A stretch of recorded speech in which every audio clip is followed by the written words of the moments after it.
السلام علیکم ورحمۃ اللہ وبرکاتہ۔ جب انسان کی آنکھوں سے آنسو گرتے ہیں، دل ٹوٹ جاتا ہے اور وہ رات کے سناٹے میں یا تنہائی میں بیٹھ کر اللہ سے کسی شخص کو مانگتا ہے تو اس وقت آسمان کے دروازے کھل جاتے ہیں۔ فرشتے گواہی دیتے ہیں کہ یہ بندہ ٹوٹے دل سے رو رہا ہے، اور ٹوٹے دل کی دعا اللہ کبھی رد نہیں کرتا۔ اللہ تعالیٰ اپنے کلام میں فرماتا ہے، مجھ سے دعا کرو میں تمہاری دعا قبول کروں گا۔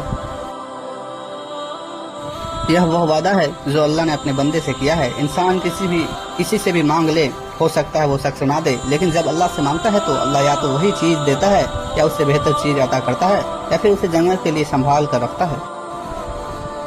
کبھی انسان کسی شخص سے اتنا محبت کرتا ہے کہ اس کے بنا جینا مشکل ہو جاتا ہے، وہ رو رو کر سجدے میں گر کر اللہ سے اس شخص کو مانگتا ہے۔ ایسی وقت پر اللہ تعالیٰ فرماتا ہے، میرے بندے اگر یہ شخص تیرے لیے خیر اور رحمت کا ذریعہ ہے تو میں اسے تیرے قریب کر دوں، اور اگر تیرے نقصان کا ذریعہ ہے تو میں اس سے بہتر کے لیے تیرے لیے لکھ دوں۔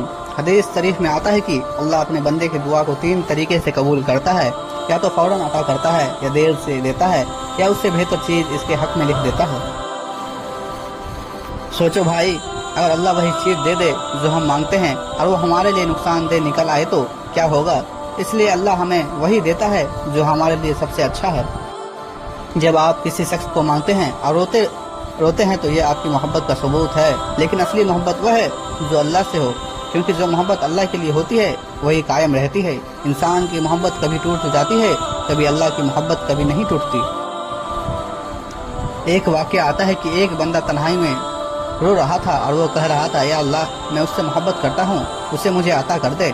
تو اللہ نے فرشتے سے فرمایا، دیکھو میرا بندہ کس طرح رو رہا ہے، اگر یہ شخص اس کے لیے بھلائی ہے تو میں اسے عطا کروں گا، اور اگر اس کے لیے برائی ہے تو میں اسے اس سے بہتر دوں گا۔ کچھ ہی مہینے بعد اس بندے کو وہ شخص نصیب نہیں ہوا، لیکن اللہ نے اسے ایسی نعمت عطا کی جو اس کی سوچ سے بھی اوپر تھی۔ یاد رکھو بھائی، اللہ کی رحمت ہمیشہ انسان کی سوچ سے بڑھ کر ہوتی ہے۔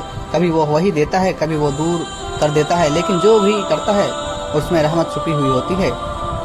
حدیث شریف میں ہے، اللہ اپنے بندے کے ساتھ ویسا ہی سلوک کرتا ہے جیسا اس کا بندہ کا گمان ہوتا ہے۔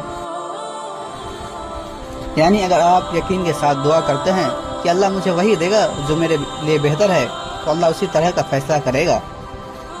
تو اے میرے بھائی، جب بھی رو کر کسی شخص کو مانگو تو اللہ پر پورا یقین رکھو، اگر وہ شخص آپ کے لیے لکھا ہے تو دنیا کی کوئی طاقت اسے آپ سے جدا نہیں کر سکتی، اور اگر وہ آپ کے لیے نہیں ہے تو چاہے آپ ساری دنیا رو لے وہ نہیں ملے گا۔ لیکن اللہ سے دعا کرنے والا کبھی ناکام نہیں ہوتا، یا تو وہی شخص ملے گا یا اس سے بہتر ملے گا، یا جنت کے خزانے میں آپ کو اس کا عرض ملے گا۔ اس لیے جب آپ روتے ہیں اور کسی شخص کو اللہ سے مانگتے ہیں تو دل میں یقین رکھو کہ اللہ جو بھی کرے گا وہی سب سے اچھا ہوگا، اور یہ بھی یاد رکھو کہ اللہ کبھی اپنے بندے کو خالی ہاتھ نہیں لوٹاتا۔ تو ناظرین، ملتے ہیں کل اگلی ویڈیو کے ساتھ، تب تک کے لیے السلام علیکم ورحمۃ اللہ وبرکاتہ۔ خدا حافظ۔